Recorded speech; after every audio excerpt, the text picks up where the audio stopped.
Agradecer já de primeira o tempo que você está tirando para assistir esse vídeo, dizer que você é bem-vindo e também dizer que o intuito desse vídeo é produzir homens melhores, produzir eu melhor a cada dia, porque se nós somos homens melhores a cada dia, nós temos um mundo melhor.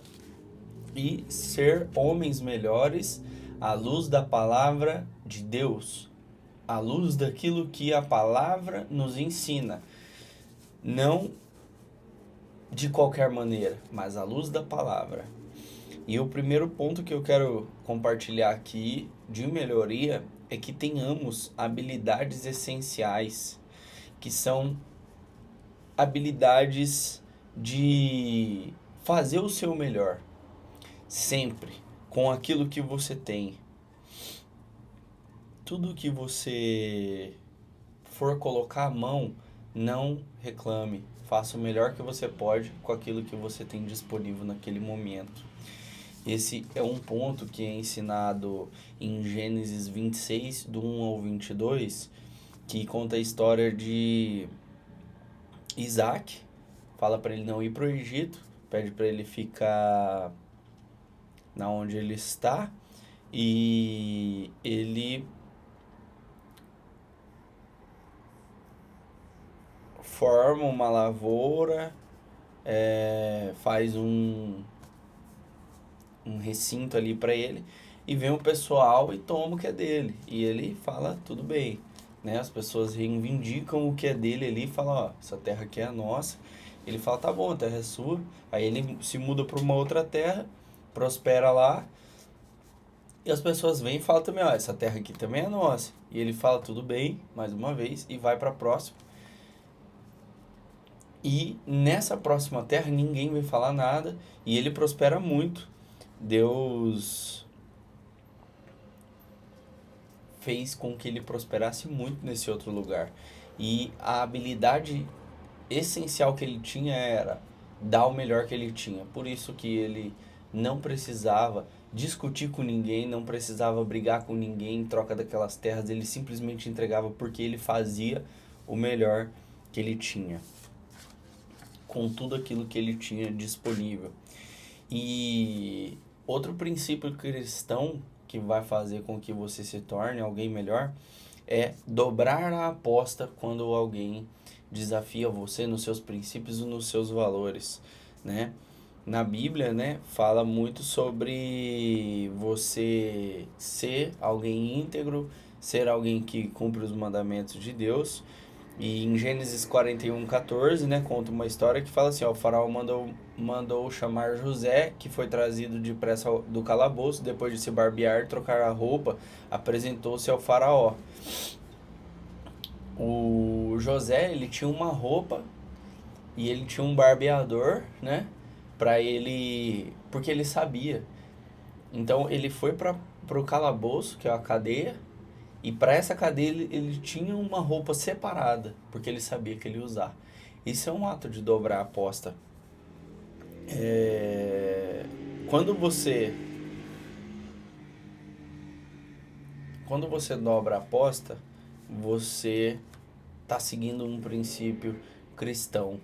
Por exemplo, o José ele foi mandado para o calabouço porque ele foi acusado, né, ele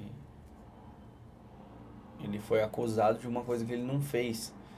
E, e a esposa do faraó disse, se você não fazer o que eu tô falando, eu vou te incriminar, vou te jogar na cadeia. E ele falou, pode fazer. Então ele dobrou a aposta. Mateus 5:41 diz assim, ó, se alguém o forçar a caminhar com ele 1 milha, vá com ele 2. Então, dobre a aposta e você será um homem melhor, porque tudo aquilo que feriu o seu princípio, o seu valor, dobre a aposta. Seus princípios bíblicos e os seus valores bíblicos da palavra do Senhor, você não precisa e não deve afinar e nem arregar nem um pouquinho. Agora eu quero falar sobre um outro princípio que é coragem e ousadia. contando na história de Gideão. Gideão perguntou para Deus, né? Deus, eu tenho que lutar contra os midianitas, mas eles têm um número de exército maior do que o meu e o Gideão ele quis se ele se- a confiança dele estava abalada, né? Porque meu Deus, o número de pessoas é muito maior do que eu tenho aqui de homens. Como que eu vou ganhar essa batalha? Só que o Gideão, ele estava usando a lógica e ele ia falar com Deus. E Deus diminuiu o número de pessoas que ele tinha, que já era pouco, ele foi diminuindo. De acordo com o perfil de cada soldado ali, era feito um teste, e o resultado desse teste indicava quem deveria sair, quem deveria ficar. E de 1.500 homens, de 30 mil homens, ele ficou com 300 homens. 10 mil homens, sobrou 300 homens. Então, assim, ele tinha milhares de homens e dele ficou com 3 centenas. Muito pouco. E daí, Gideão simplesmente, né, confiou no que Deus falou e vamos para cima, vamos para essa batalha. E ele colocou em prática algo que Jesus disse, né, em Mateus 14:27, que diz assim, ó: mas Jesus imediatamente lhes disse: coragem, sou eu, não tenham medo.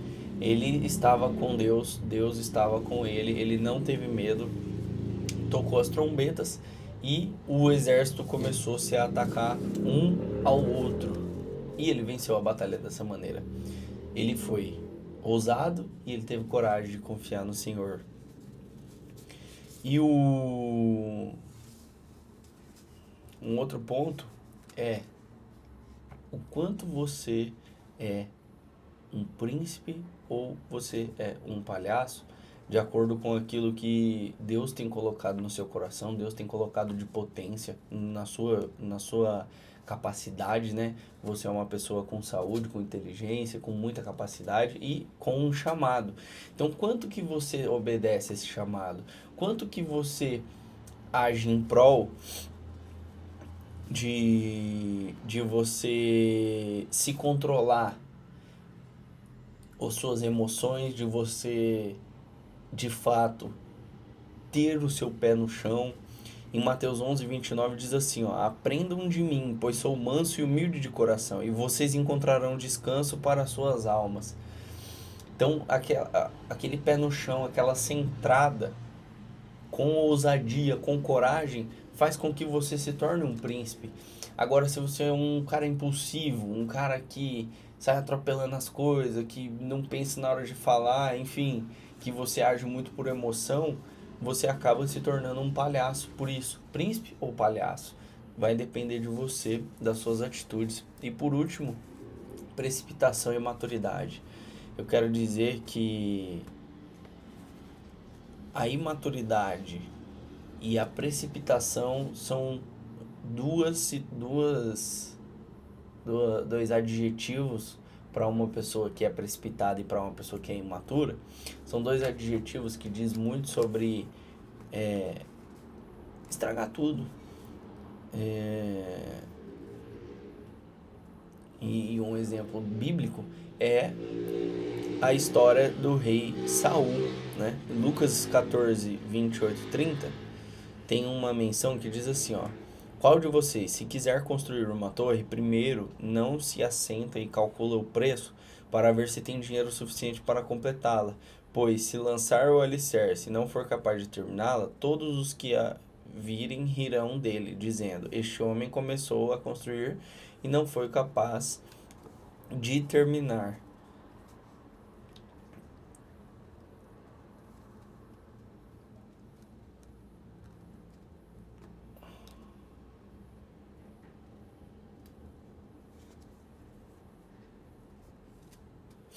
Em 1 Samuel 15, 22 ao 20 e versículo 23, fala muito sobre precipitação, que é